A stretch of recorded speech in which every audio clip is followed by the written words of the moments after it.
বলি এখনকার বিশেষ বিশেষ খবর হলো ত্রিস্তর পঞ্চায়েত নির্বাচনে আগামীকাল রাজ্যের 35টি ব্লকে ইলেকশন ডিউটি ভোট গ্রহণ করা হবে। দক্ষিণ জেলার বন্যা পরিস্থিতি ক্রমশ উন্নতি হচ্ছে। আশ্রয় শিবির থেকে লোকজন বাড়ি ঘরে ফিরতে শুরু করেছে। প্রধানমন্ত্রী নরেন্দ্র মোদী বলেছেন, ভারত বিশ্বব্যাপী খাদ্য নিরাপত্তা এবং বৈশ্বিক পুষ্টি নিরাপত্তার সমাধানে প্রতিনিয়ত কাজ করছে। রাজ্যের ঐতিহ্যবাহী কের পূজা আগামীকাল ভোর 5টায় শেষ হবে। ত্রিস্তর পঞ্চায়েত নির্বাচনে আগামীকাল রাজ্যের 35টি ব্লকে ইলেকশন ডিউটি ভোট গ্রহণ করা হবে। রাজ্য নির্বাচন কমিশনার শরদিন্দু চৌধুরী আজ আকাশবাণীকে এই খবর জানান। তিনি জানান, ভোট কর্মী, নিরাপত্তা কর্মী ও ভোটের কাজে নিযুক্ত অন্যান্য কর্মী মিলে প্রায় 10,000 ভোটার আগামীকাল ভোটাধিকার প্রয়োগ করার কথা রয়েছে।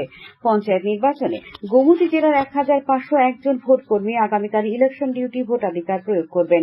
জেলা শাসক তথা জেলা নির্বাচনী আধিকারিক তরিৎকান্তি চাকমা আকাশবাণীর জেলা প্রতিনিধি শ্যামসুন্দর দত্তকে জানান, গোমতী জেলায় আগামীকাল মাতাবাড়ি ব্লকের ভোটকর্মীরা ভোট দেবেন মাতাবাড়ি স্কুলে, কাঁকড়াবন ব্লকের ভোটকর্মীরা ভোট দেবেন কাঁকড়াবন পঞ্চায়েত সমিতি হলে, টেপানিয়া ব্লকের ভোটকর্মীরা ভোট দেবেন উদয়পুর কলেজে, অমরপুর ব্লকের ভোটকর্মীরা ভোট দেবেন অমরপুর ব্লক অফিসে।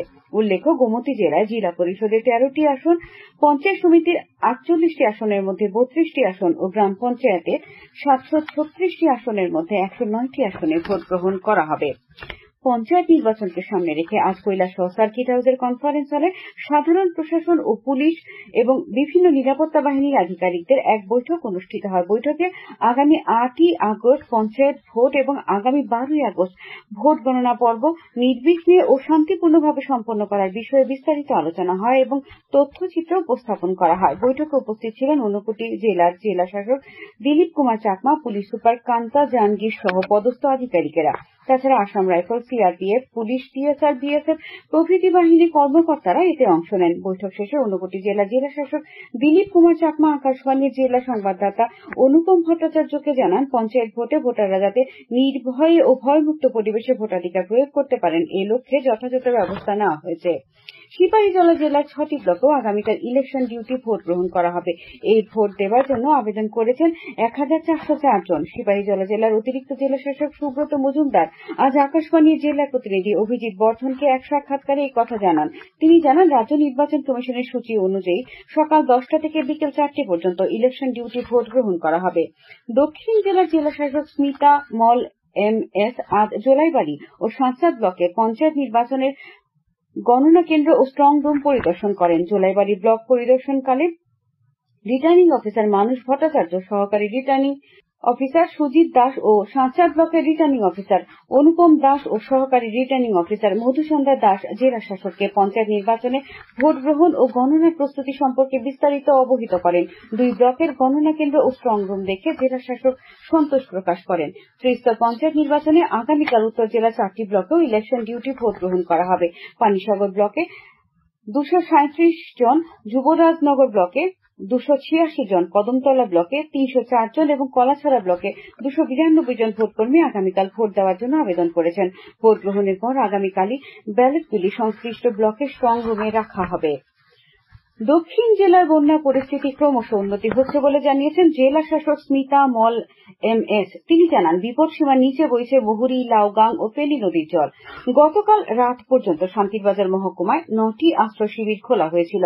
আজ সকালে আশ্রয় শিবির থেকে মানুষ বাড়ি ঘরে ফিরে গেছেন। বিলোনিয়া মহকুমার 7টি আশ্রয় শিবিরের মধ্যে 5টি শিবির ছেড়ে মানুষজন বাড়ি ঘরে ফিরে গেছেন।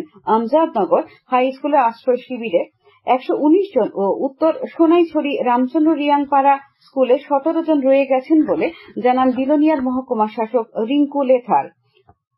সাবরুম মহকুমার 6টি আশ্রয় শিবিরের মধ্যে 4টি শিবিরের মানুষজন বাড়ি ফিরে গেলেও বৈষ্ণবপুর দ্বাদশ স্কুল ও বৈষ্ণবপুর বহুমুখী সভাগৃহের শিবির 2টি এখনো খোলা রয়েছে। এদিকে দক্ষিণ জেলার জেলা শাসক স্মিতা মল MS আজ বন্যা কবলিত শান্তিরবাজার পুর পরিষদ এলাকা পরিদর্শন করেন।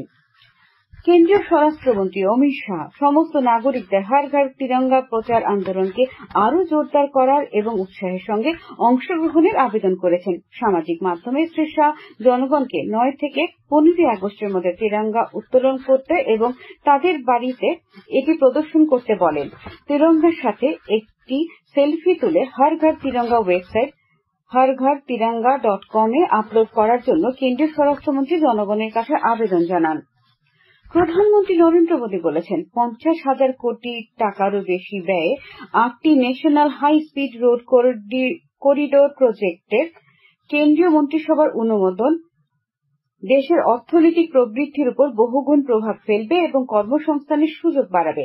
সামাজিক মাধ্যমে প্রধানমন্ত্রী উল্লেখ করেন, এর মাধ্যমে ভবিষ্যৎমুখী এবং সংযুক্ত ভারত গঠনের প্রতি সরকারের প্রতিশ্রুতি প্রতিফলিত হয়। খবর প্রচারিত হচ্ছে আকাশবাণী আগরতলা কেন্দ্র থেকে। প্রধানমন্ত্রী নরেন্দ্র মোদী বলেছেন যে ভারত একটি খাদ্য উদ্বৃত্ত দেশ। বিশ্বব্যাপী খাদ্য নিরাপত্তা এবং বৈশ্বিক পুষ্টি নিরাপত্তার সমাধানে প্রতিনিয়ত কাজ করছে। আজ নয়াদিল্লিতে কৃষি অর্থনীতিবিদদের 32তম আন্তর্জাতিক সম্মেলনের উদ্বোধন করার পর ভাষণ দিতে গিয়ে প্রধানমন্ত্রী বলেন, কৃষি হল সরকারের অর্থনৈতিক নীতির কেন্দ্রবিন্দু এবং কৃষকদের জীবনমান উন্নয়নের লক্ষ্যে সরকার সংস্কারমূলক পদক্ষেপ নিয়ে কৃষিক্ষেত্রকে শক্তিশালী করছে। আজ রাজ্যের ঐতিহ্যবাহী কেট পূজা। গতকাল রাত 10টায় প্রথাগত তোপধ্বনির মধ্য দিয়ে কেট পূজা শুরু হয়। আগামীকাল ভোর 5টায় তোপধ্বনির মধ্য দিয়ে শেষ হবে কেট পূজা। আগরতলার পুরানো হাবিলি অর্থাৎ চতুর্দশ দেবতাবাড়ি প্রাঙ্গণ ও নতুন হাবিলি অর্থাৎ উজ্জয়ন্ত প্রাসাদ প্রাঙ্গণে এই পূজা অনুষ্ঠিত হচ্ছে। বাংলাদেশে আগামীকাল থেকে দেশব্যাপী অসহযোগ আন্দোলনের ডাক দিয়েছে কোটা সংস্কার আন্দোলনকারীরা। 9 দফা দাবির ভিত্তিতে এই অসহযোগ আন্দোলনের নতুন কর্মসূচি ঘোষণা করেছে আন্দোলনকারীরা। এদিকে ওই দেশে চলমান সহিংসতা ও সংঘর্ষ এড়াতে প্রধানমন্ত্রী শেখ হাসিনা কোটা সংস্কার আন্দোলনকারীদের আলোচনায় বসার জন্য আহ্বান জানিয়েছেন। এ প্রসঙ্গে প্রধানমন্ত্রী বলেন, আলোচনার জন্য গণভবনের দরজা খোলা। আলোচনায় বসে কোটা আন্দোলনকারীদের কথা শোনারও আগ্রহ প্রকাশ করেছেন তিনি। উল্লেখ্য, গতকাল রাতে গণভবনে এক জরুরি বৈঠক ডেকে চলমান কোটা সংস্কার আন্দোলনের সমন্বয়কদের সঙ্গে বসতে আওয়ামী লীগের 3 নেতাকে দায়িত্ব দিয়েছিলেন প্রধানমন্ত্রী শেখ হাসিনা। এই 3 নেতাকে আন্দোলনকারীদের সঙ্গে মত বিনিময় করার দায়িত্বও দেন তিনি। প্রধানমন্ত্রী শেখ হাসিনা আন্দোলনরত সাধারণ শিক্ষার্থীদের প্রতি যত্নবান ও সহনশীল থাকার জন্য সংশ্লিষ্ট সবার প্রতি নির্দেশ দিয়েছেন। বিধানসভার উপাধ্যক্ষ রামপ্রসাদ পাল আজ সূর্যমণিনগর বিধানসভা কেন্দ্রের বিভিন্ন গ্রামে বিজেপি প্রার্থীদের পক্ষে প্রচারে অংশগ্রহণ করেন। ত্রিস্তর পঞ্চায়েত নির্বাচনকে সামনে রেখে প্রচার চালিয়েছেন। পশ্চিম আনন্দনগর গ্রাম পঞ্চায়েত এবং ঈশান চন্দ্রনগর গ্রাম পঞ্চায়েতে জেলা পরিষদের 2 প্রার্থী 15 নম্বর আসনের অবিনাশ দাস ও 13 নম্বর আসনের প্রার্থী মমতা দেবের সমর্থনে প্রচারে অংশ নেন তিনি। কেরালার ওয়ানাডে প্রাকৃতিক বিপর্যয়ে ক্ষতিগ্রস্তদের আর্থিক সাহায্য করার জন্য কেরালার মুখ্যমন্ত্রীর আবেদনে সাড়া দিয়ে রাজ্যের সিপিআইএম ত্রাণ সংগ্রহ শুরু করেছে। আজ আগরতলা শহরে ত্রাণ সংগ্রহ অভিযানে উপস্থিত ছিলেন প্রাক্তন মুখ্যমন্ত্রী মানিক সরকার, প্রাক্তন মন্ত্রী মানিক দে, নারী নেত্রী রমা দাস, কৃষ্ণা রক্ষিত প্রমুখ। ত্রিস্তর পঞ্চায়েত নির্বাচনকে কেন্দ্র করে বিভিন্ন রাজনৈতিক দলের পক্ষ থেকে জমজমাট প্রচার চলছে। পশ্চিম ত্রিপুরা জেলা পরিষদের 17 নম্বর ওয়ার্ডে প্রতিদ্বন্দ্বিতা হচ্ছে ত্রিমুখী। আজ সকালে চারিপাড়া বিভিন্ন এলাকায় প্রচারে বের হয়েছেন বিজেপি প্রার্থী উত্তম দাস। তার সমর্থনে ভোট প্রচারে অংশ নেন বিধায়ক মীনা রানী সরকার। অপরদিকে একই ওয়ার্ডে বামফ্রন্ট প্রার্থী মুকুল সরকার দলীয় কর্মী সমর্থকদের নিয়ে বাড়ি বাড়ি প্রচারে বের হন। সুপ্রিম কোর্ট আয়োজিত বিশেষ লোক আদালত আজ শেষ হয়েছে। এই উদ্যোগের লক্ষ্য হল যত দ্রুত সম্ভব নাগরিকদের ন্যায় বিচার প্রদান করা। সুপ্রিম কোর্টের 75তম বার্ষিকী উপলক্ষে আয়োজন করা হয়েছিল এই বিশেষ লোক আদালত। এই উপলক্ষে আজ আয়োজিত এক অনুষ্ঠানে কেন্দ্রীয় আইন ও বিচার মন্ত্রী অর্জুন রাম মেঘওয়াল বলেন, লোক আদালত সহজলভ্য এবং দক্ষ প্রচার প্রদান করে, যা দ্রুত এবং সাশ্রয়ী। খেলার খবর। টিএফএ আয়োজিত 2য় ডিভিশন লিগ ফুটবলে উমাকান্ত মিনি স্টেডিয়ামে অনুষ্ঠিত ম্যাচে আজ মৌচাক ক্লাব 3-2 গোলে পরাজিত করে নবোদয় সংঘকে। আসরে 4 ম্যাচ খেলে 2টি ম্যাচে জয় ও 2টি ম্যাচে পয়েন্ট ভাগ করল মৌচাক ক্লাব। শ্রীলঙ্কায় আয়োজিত ওয়েস্টার্ন এশিয়ান ইয়ুথ চেস চ্যাম্পিয়নশিপে পদকজয়ী রাজ্যের প্রতিভাবান দাবাড়ু আরশিয়া দাস আজ আগরতলায় মুখ্যমন্ত্রী অধ্যাপক ডাক্তার মানিক সাহার সঙ্গে সাক্ষাৎ করেন। সাক্ষাৎকালে মুখ্যমন্ত্রী আরশিয়ার এই সাফল্যের জন্য তাকে অভিনন্দন জানান এবং তার উজ্জ্বল ভবিষ্যৎ কামনা করেন। আবহাওয়ার খবর।